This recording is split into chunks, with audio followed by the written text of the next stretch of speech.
Türkmen Döwlet Beden Terbiýe we Sport Institutyna magtumulardan ýaşlar guramasynyň merkezi geňeşilen bilelikde guramaklaryna paýtatymyzda hakey boýunça üstünlükli geçirilen halkary ýaşy münasibetli hoşallyk maslahaty geçirildi. Beýlenşýäli bu halkary ýaşyna ýurdumynyň galkan hakey topary birinji baýrakly orna münasip boldy.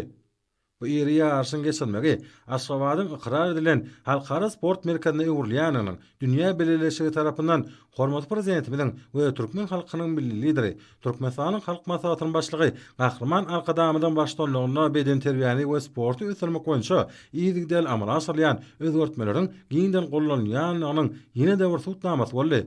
Gahrman Arkadagly we Arkadaly Gahrman Serdarly türkmen ýaşlarynyň täze sport üstünlükleri bilen watanymyzyň şan şöhraty arşa galya şygaryň ýaşarylan dawara ýokary hukumatligi beslenip hemmeleri bilen sepkitler ruhlanyrdy. Dawaraly maslahatlaryň goşky geçirilen sergide milli hemde halkara sport ýarışlaryna türkmen türgünleriniň gadanan üstünlükleri şöhlanýarly. Ýokary okuw mektebiniň Olimp ilmi usuly merkezinde sportyň häzirki zaman üsen innowasion tehnologiýalary daýanmak arkaly ilmi sahaslarda alınıp balyan işler bilen tanışlyk dawaraly maslahatçylarda aýratyn täsir galyrdy.